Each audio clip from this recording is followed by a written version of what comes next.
Well, friends, good morning, everyone. And I hope that you are doing well. I so much wish to be with you this morning at this Serra International Rally 2022, returning from a hiatus that, this pandemic certainly introduced in our lives. And as you already know, COVID, plays its own tricks these days. But here we are, thank God, and I'm grateful to technology.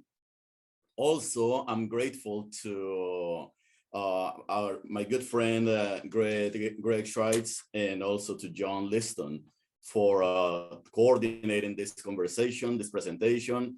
Greg, thank you for the invitation and for the planning process to do this.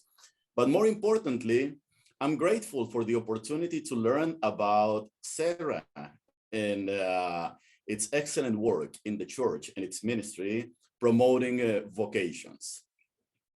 This morning, I will share with you a few thoughts on fostering vocations among Hispanic Catholics in the United States of America.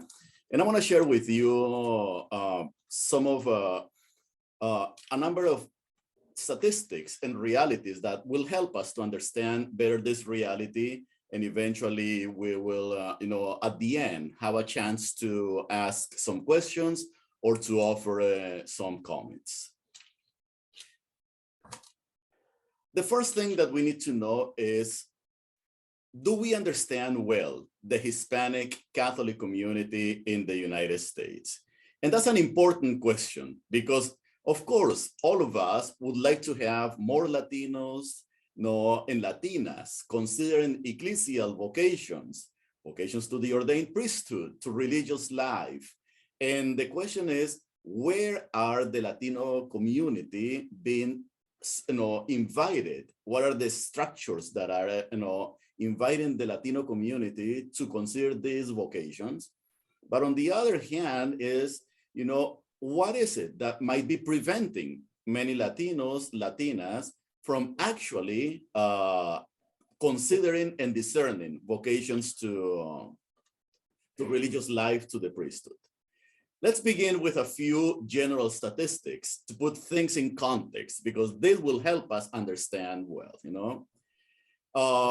In the 1960s, and by looking at the group right here from the distance, none of you were alive back then, So, but in the 1960s, about 90% of all Catholics in the United States of America were Euro-American white. They were the children and grandchildren and great-grandchildren of immigrants who came primarily from Western Europe. These were Catholics who built thousands of churches, thousands of schools, and they, somehow became the public face of American Catholicism. These immigrants, these Catholics around the middle of the 20th century, were approaching a time in which they did not need Italian or German or Polish or many other languages that were spoken by their immigrant parents, grandparents, and great-grandparents. They had integrated into the American culture, into the US culture, into this nation, and were primarily English-speaking. Many of them had transitioned already into the middle upper classes of US society, many becoming highly influential in politics, including a Catholic president. And then in the arts, in philosophy, in the humanities, in the sciences, philanthropy, and many other areas and facets of the life in the United States of America. 67 years ago, Hispanics barely constituted 9 to 10% of the entire Catholic population in this country. And most Latinos, Latinas were concentrated in particular regions of this country or large urban settings. For instance, we know that most Latinos in the 60s lived in the Southwest, And today, also, the majority of Latinos live in the Southwest, but it was big pockets in California, Texas, Arizona, Florida, New Mexico. Then, you would have the big pockets in the Northeast, New York, Pennsylvania. You will have some in Massachusetts. Then you will have Illinois, particularly Chicago, and a few other large cities. Fast forward, to 2022. And this is within, for many of you, your own lifetimes. The white Catholic population in the United States of America right now is about half of what it used to be in the 1960s, in terms of the percentage of the Catholic population in the United States of America. And Latinos are now about 43% of all Catholics in the US. Now, it's not that many Roman Catholics who are white Euro-American have left the church, although millions have done it, or they are just disappearing. It's simply the Catholic population in the last 70 years has doubled in this country. So it has grown. And most of the growth of the Catholic population in the United States of America is primarily due to Hispanics. 71% of the growth of Catholicism in this country since the 1960s is because of the Latino population. So that tells us the importance. And there are two main factors driving that growth of the Hispanic population in the country and in the Catholic Church. One, migration, okay? We know that right now there are 15 million Catholics in the United States of America who are Hispanic and immigrants, okay? And they are very young as well. And also birth rates, So Latinas tend to have a higher birth rate compared to Euro-American white women. On average, a Latina has 3 children. On average, a white woman in the United States has 1.5 children. I still have not figured out, how to make the 1.5 children, but that's part of the mystery. But in any case, so we have this growth, and it's exponential in the context of the Catholic Church. We know that the Latino population is very young. 55% of Catholics of Latino Catholics under 25 provide us with an understanding that these are mostly young adults. We know that Latinos constitute 60% of all Catholics under the age of 18, and the number continues to grow. What does that mean? That any ministry in the Catholic Church, including the ministry of fostering vocations and evangelization, will require a serious commitment, a shifting of attention to this younger population, Latino youth, children, youth, and young adults. There is a big sign of hope. And the big sign of hope is that still Latinos self-identify as Roman Catholics, We know that about half of all Hispanics self-identify as such, although the number has been decreasing over the years. 30 years ago, about 70% of all Hispanics self-identified as Roman Catholic. But in the last 3 decades, the numbers are declining. As a matter of fact, in 2021, Pure Religion indicated that, through their surveys and so on, they estimate that only 47% of Hispanics in this country today, mostly adults, self-identify as Roman Catholic. That is a sign of hope, of concern on the one hand. But I think that many of those who are still Roman Catholic and self-identify as such, they are raising the next generation of Roman Catholics. And I think that that's where the ministry of vocations begins. We need to start fostering vocations within the Latino community at a very young age. We need to turn our attention to Hispanic children and Hispanic youth. In the United States of America, there are about 4,500 Catholic parishes that have some form of Hispanic ministry, meaning these are communities that celebrate Mass in Spanish, offer services in Spanish, they offer liturgical and non-liturgical experiences, prayer groups, prayer services, preaching, sacramental preparation for Hispanics, and primarily in Spanish. As we will see in a few minutes, we are going to see that these parishes are doing incredible work. However, most of the bulk of the Latino experience, or what it means to be Hispanic, is not happening in Spanish in the United States of America. It's happening in English, and we will see why. Most of the parishes in the United States of America that are serving Hispanic Catholics naturally are located in the South and the West. Why? Because that's where Latinos are actually living. As a matter of fact, if we were living in the 1960s, going back again to that experience of the 1960s, 70s, the vast majority of Catholics in the United States of America lived in the Northeast and the Midwest. Now, that meant that most of the structures of Catholicism were located in the Northeast and the Midwest.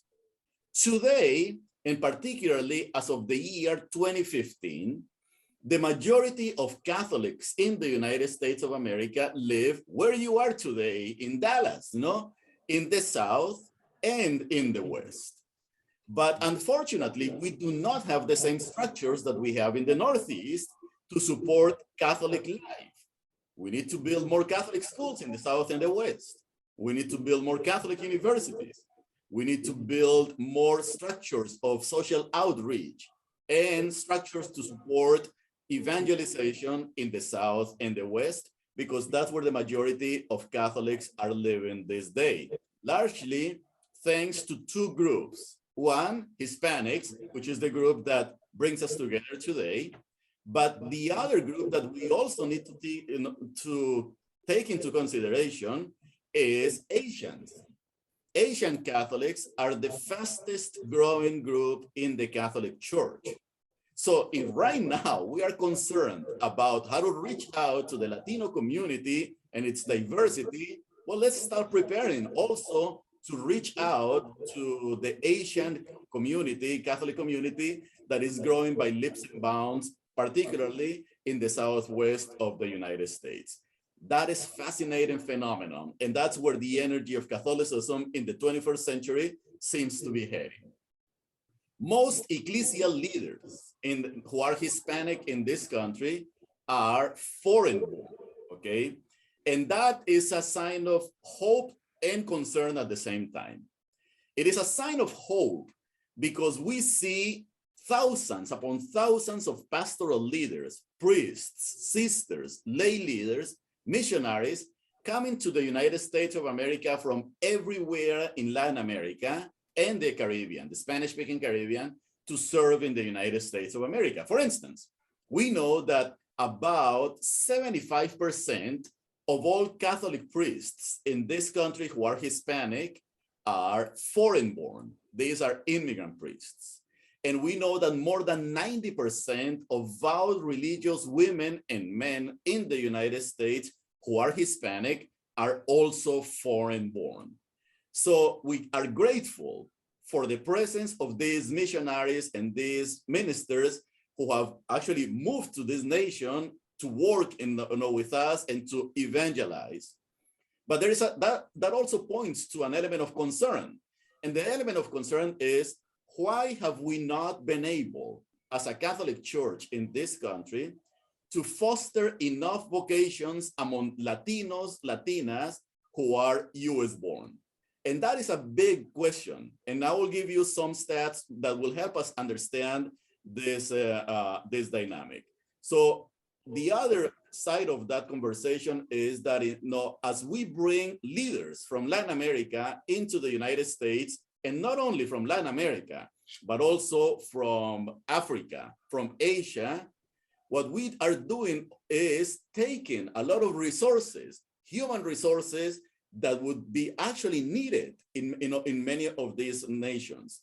There is somehow a myth in certain parts of our own church that assume that, because there's a large number of priests in Africa or Latin America, that we can bring them to Europe and North America so they can serve our pastoral needs.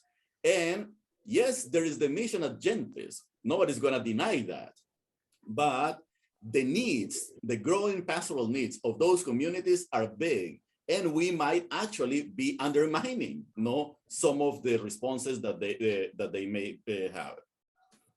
At the educational level, we need to understand the Latino community so we can begin a process of imagine how vocational discernment can take place. Because education matters. Education matters and matters a lot. The high school graduation rate in the United States of America for Latinos has improved significantly. Only in the 1990s, 55% of Latinos graduated from high school. Today, that number is beyond 73%, okay? And it continues to grow. That means that chances are that more Latinos, Latinas are gonna go into college and consider a professional life, meaning that they could also consider service in the church as priests, as vowed religious, as lay ecclesial ministers, and other forms of witnessing to their baptism. We know today that 70% of Hispanic students in the United States of America are attending highly segregated, underperforming schools, okay? And that is a sign of concern because underperforming schools, unfortunately, and these underperforming public schools, these schools, unfortunately, are not preparing most of our Hispanic children, including Hispanic Catholic children, to succeed in society. If they don't know how to read to level, if they are not prepared to go to college, if they do not know how to engage in discernment about professional life by the time they graduate from high school, most of these young women and men will not even be considering at all the possibility of serving in our church in these professional ministries or these vocations. We know that in most Catholic seminaries in the United States of America, it is almost a necessity to have a bachelor's degree. It's a requirement, a basic requirement to have a bachelor's degree. There are very few Catholic seminaries in this country or dioceses that have what used to be called minor seminaries, or that used to be college seminaries. There are few of those left. And then in order to enter to study theology in many seminaries, you got to have a bachelor's degree. Well, notice that only 16% of adult Hispanics in this country who are older than 25 has a 4-year college degree. That already puts us in a major disadvantage because we have 86% of the population that actually cannot even consider that possibility unless dioceses and seminaries are willing to invest helping these people precisely doing the remedial work of finishing the 4-year college degree. Some seminaries do, some seminaries don't. And at the heart of that is financial reasons. Many seminaries and many dioceses do not have the resources to bring in a large number of seminarians who have not finished college, invest in them 2, 3, 4 years, and without knowing if they are going to proceed to further studies. About half of Hispanics who proceed on to higher education go to community colleges in this country, and most do it part-time. Half of them, unfortunately, never complete their education.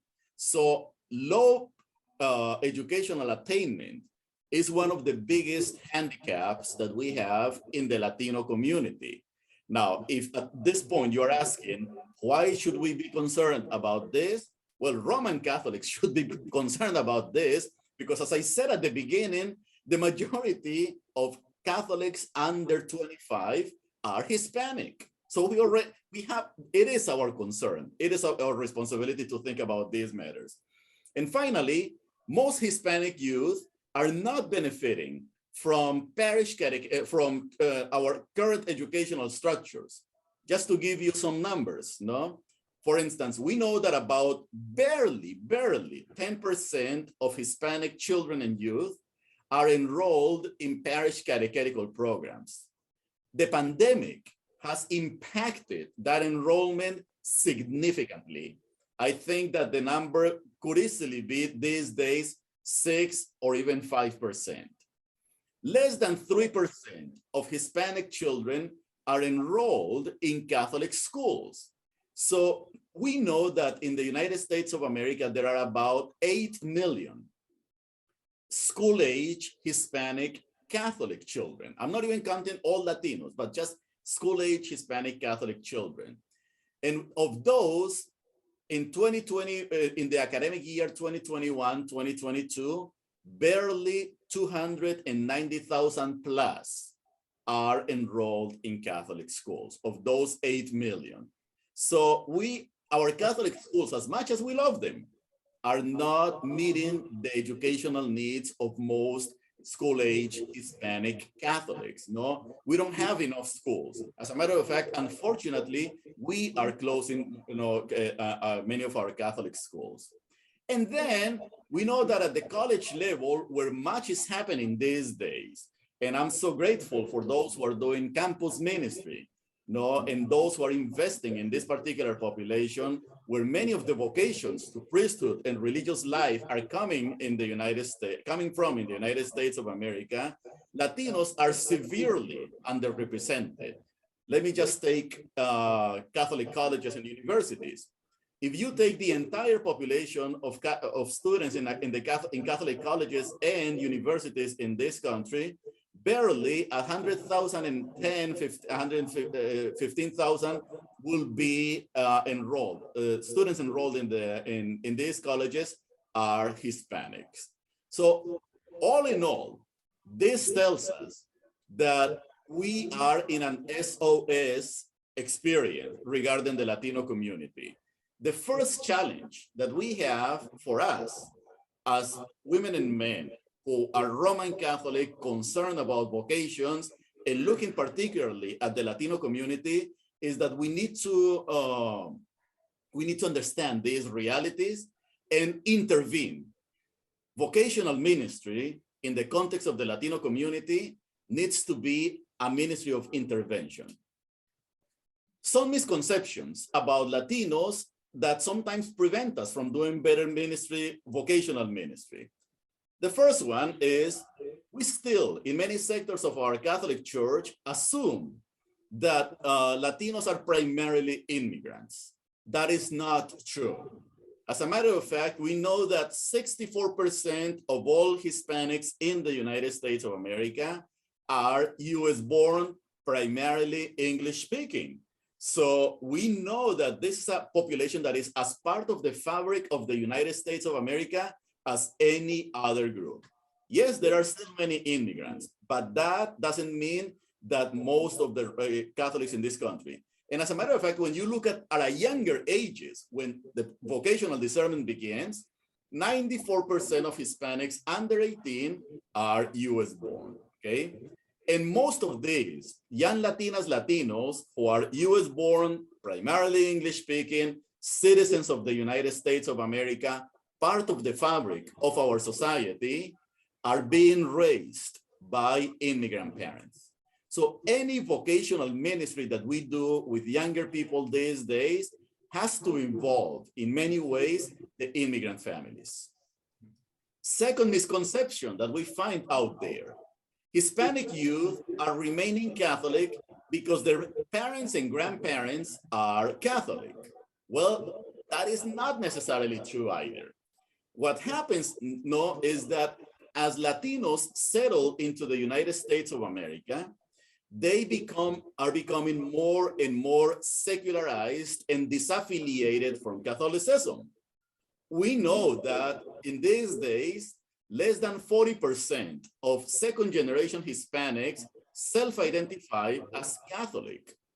That means that out of 10 children who are born in the United States to an immigrant family, no, chances are that only 4 are going to remain Catholic as they move forward. And their grandchildren of those immigrants, chances are that less than 3%, 3 of them will stay Roman Catholic. In the last few decades, we have lost about 16 million Hispanic Catholics, and they are not self-identifying as such, as Catholic anymore.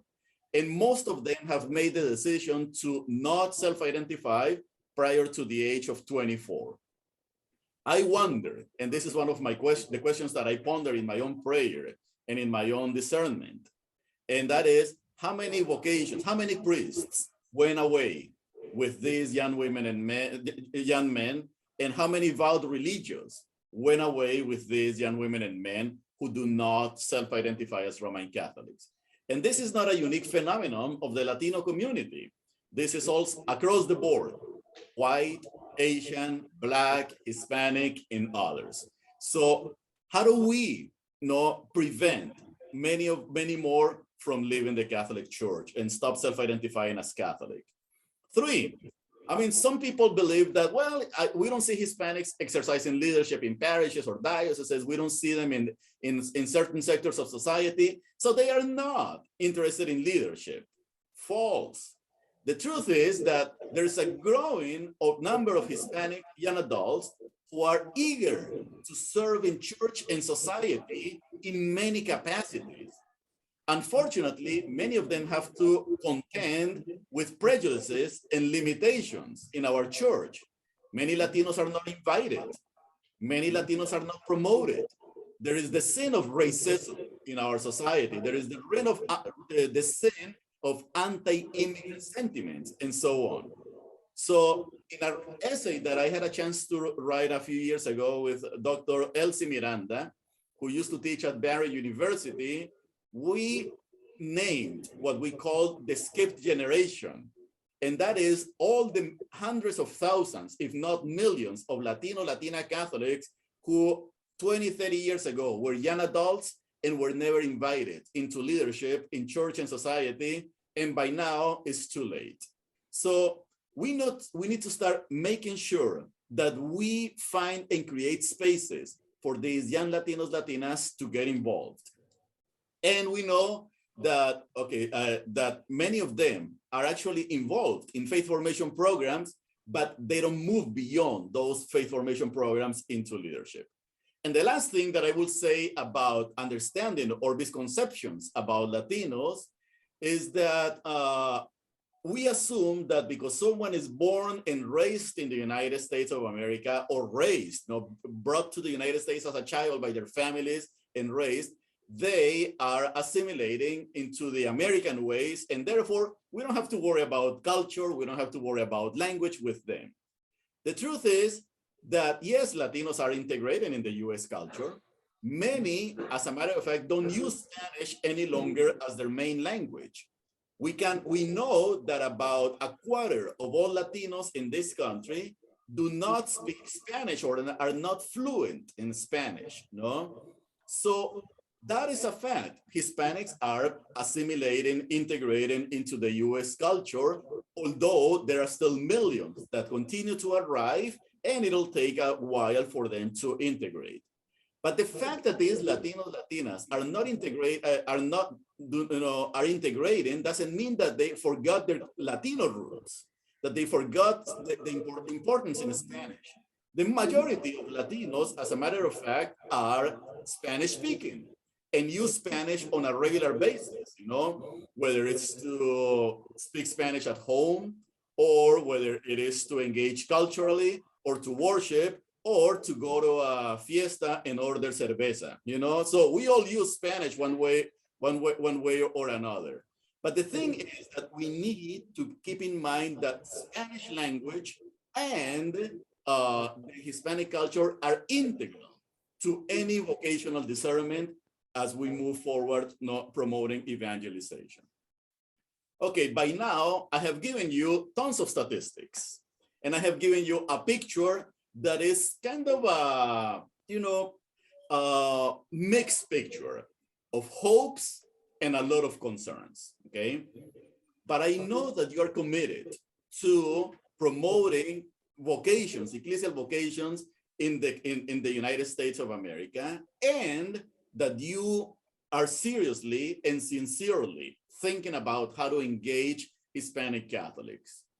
And that requires understanding this community and investing as much as possible in this community.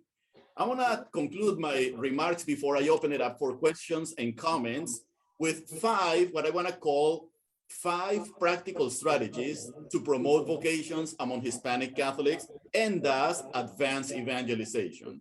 Because this is key. If we want Catholicism to be thriving in the United States of America, all across the board, in the 21st century and beyond, we need priests, we need vowed religious women, we need lay ecclesial ministers, we need Catholics who are living the call to holiness and living their baptism in an intense way. And most of those in the 21st century are and will be Hispanic. So we need to start thinking about that. First practical strategy, we must ensure that Hispanic children and youth access quality education, public and Catholic. This is important. As I mentioned earlier, less than 3% of Hispanic children go to Catholic schools.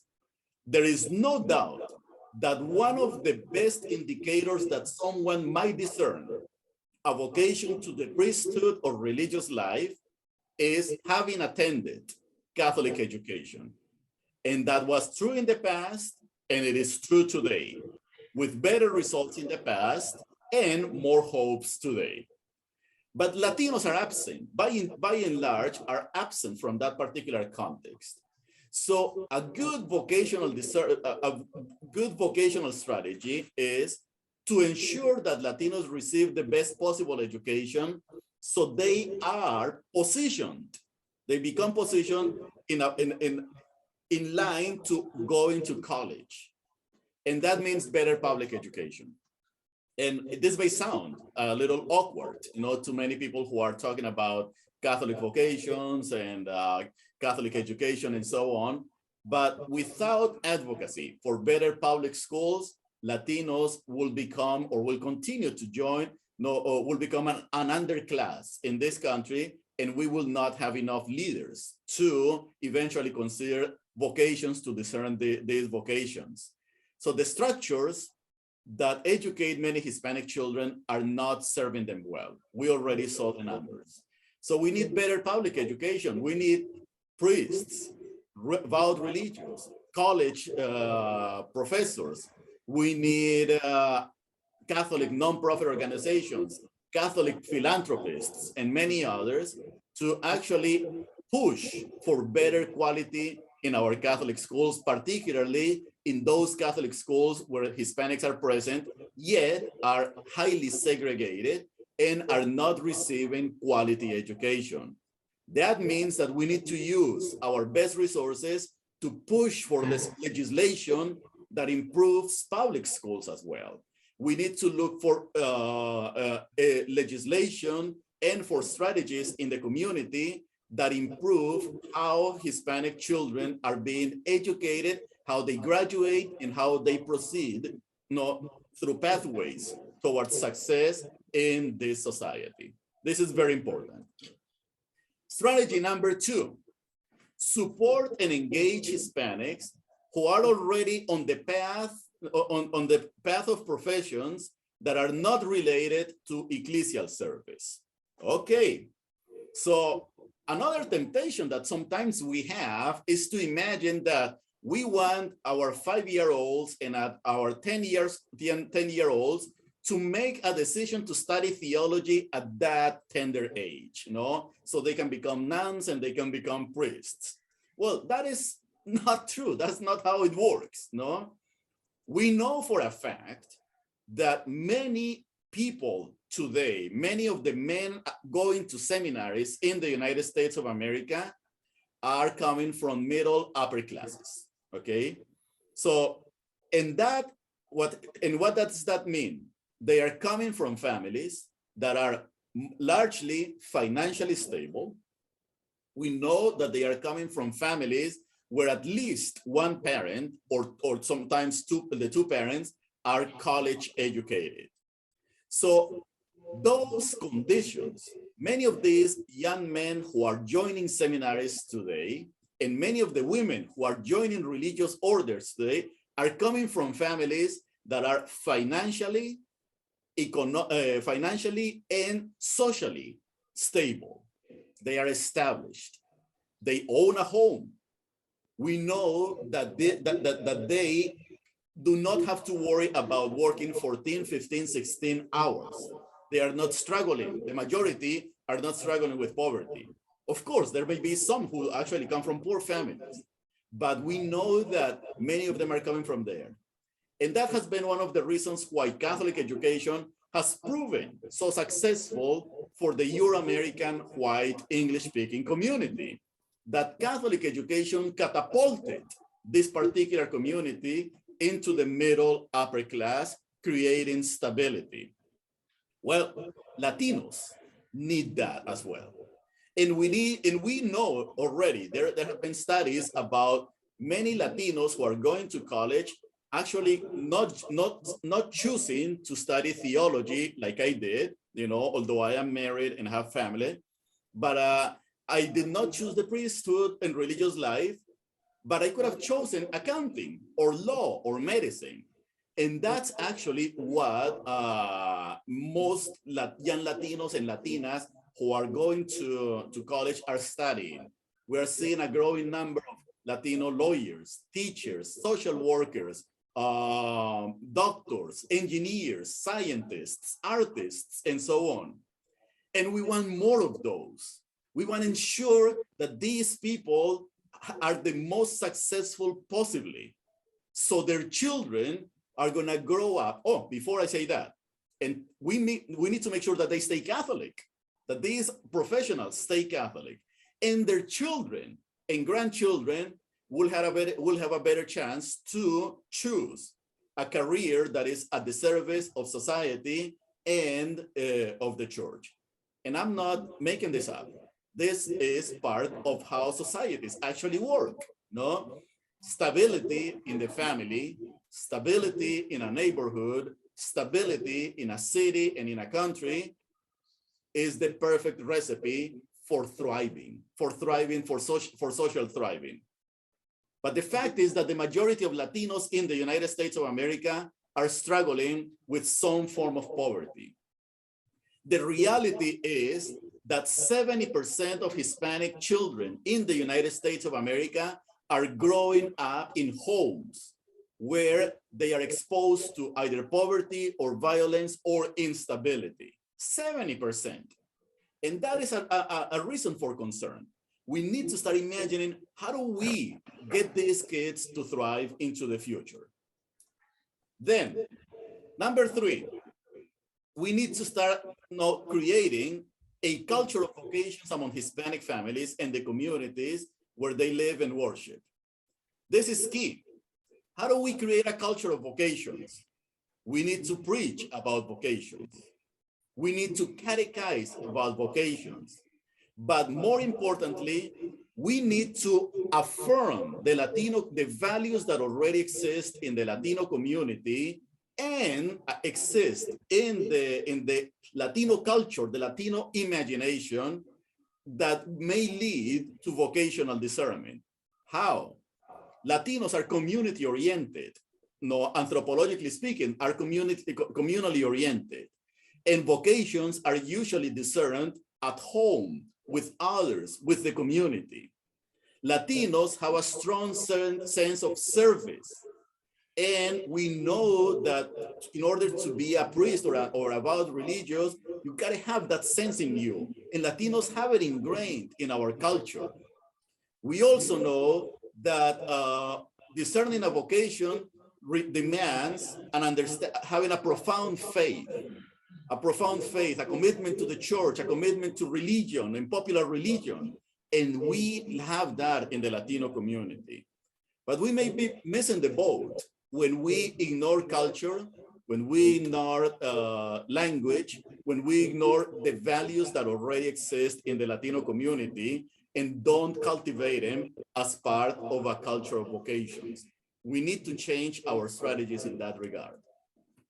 Number 4, we need to confront structures and conditions of injustice and bias directly affect Hispanics in the church and in society. And let's say it, friends, we need to confront questions of racism, anti-immigrant sentiments, and classism.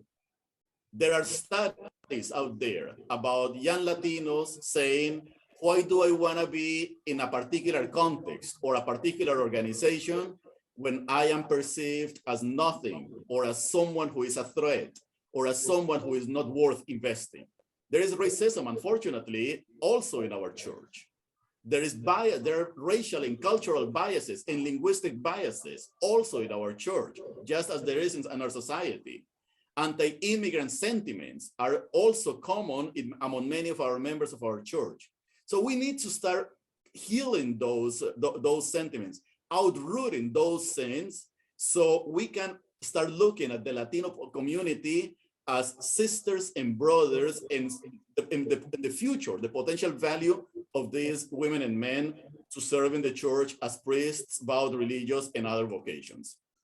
And finally, yes, we gotta pray for Hispanic vocations. And I was so glad to see in your program that there is Eucharistic adoration and prayer for vocations. And we need to keep doing that. Let's continue to pray for Hispanic vocations. But I think that also we need to pray with Hispanics for vocations. We need to go and pray with the Latino community and do it in Spanish, in English, in Spanglish, in Portuguese, in the indigenous languages that almost 500,000 Latinos in this country speak, who are these Latinos who are neither English nor Spanish speaking. We need to start journeying together. We need to see Euro-American Catholics, Black Catholics, Asian Catholics, all coming together to pray with the Latino community, our young people, our families. Because if we don't do that, we will continue to function as if there were parallel churches, the Latino church, the everybody else church, or the white church and everybody else's church. And that's not how we build communion. We need to work together, pray together, and foster vocations together. Thank you very much. And now I want to open it up to comments and questions. Thank you very much, Dr. Ospino. You've really hit the mark of many Serrans here who are looking for ways to engage the Hispanic community. You did provide us some numbers, and I know a lot of us people like to see the numbers, but then some of us are action oriented and want to know what to do. And you did provide that with some of your strategic plans. So thank you for that. At this point, we are opening it up for questions. We do have some time. So thank you, Judy, for that question. I need to repeat it. This was the question. Judy indicated that her son is a priest and has been successfully engaging the Hispanic community, but she noted that after these retreats and discussions, the family will come up. And she's wondering how we can engage that relationship between the mother and the son, or the mother, the daughter, let's say parent and child. How can we use that in order to engage them and get them involved more in the faith? Wonderful. Well, thank you for that wonderful question, and I'm glad that you have a son who is a priest. My mother would have loved to have a son, a priest son as well, you know. That was part of her prayer, but she got a theologian. I think, you know, that's close enough. And I think that, you know, how do we do this, you know, creating this? I mean, there is a strong sense of family in the Latino community, and which is actually the result of the Catholic culture that the church planted in Latin America and cultivated in Latin America and the Southwest, or those communities where, you know, it has been strongly present. I think that, you know, if Latinos are invited, you know, if Latinos are invited to this type of engagement, you know, parents and children in dialogue, praying together, the Latino community is more than open to doing that, you know.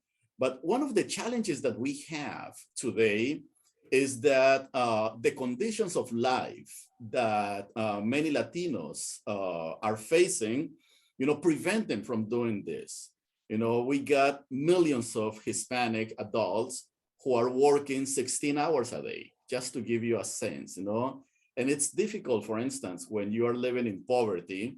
You know, we know that more than half of farm workers, actually almost 80–90% of farm workers in the United States of America are Hispanic. And they make on average $8 an hour. They work 10 hours a day, 12 hours a day. So the last thing they are thinking that there is in their minds is that they are going to return to go to a prayer group or go to a meeting, you know, to discuss with their children about vocation. Many members of our Latino community are on survival mode. You know, there are 9 million of them who are undocumented, and they live in constant fear. They don't know if they are going to be in the same place tomorrow.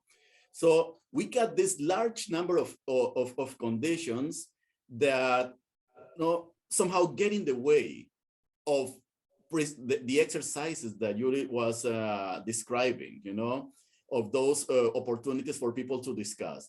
But what I would suggest is creating, for instance, in parishes, you know, working with the director of Hispanic ministry of the diocese and the directors of Hispanic ministry of the parishes. Most parishes already have a director of Hispanic ministry, if they have a Hispanic ministry, of course, and then working with them to create resources, to create spaces for those conversations to happen. A lot of directors of Hispanic ministry voice it very clearly that unfortunately they are not consulted, sometimes by Catholic schools or by offices of vocations, to foster vocations or vocational discernment among Latinos. And I bet, Yuri, that your son actually does that. Most likely your son consults with the Latino community and creates those spaces. And as I was saying at the end of my presentation, it is about praying with, you know, but it's also partnering with, you know, engaging the Latino community. And in the places, I have seen dioceses in the Southwest where directors of vocations have done a phenomenal work promoting vocations among the Latino community, and the success relies on developing personal relationships. That's the best way to do it. Okay, thank you for that. We do not have any time for any more questions, but we certainly thank you very much for being with us, Doctor. We do have a small honorarium that's coming to you, and if you don't get it from Greg Schweitz in the proper amount of time, you let me know, okay? Absolutely. Okay, thank you so much. Let's give the doctor a hand. Thank you. Thank you. Thank you very much, Doctor. We will be in touch, and we really appreciate all the work you've done. God bless you. God bless you all. Enjoy the rest of the conference and safe trips back home, okay? Blessings. Thank you. Thank you.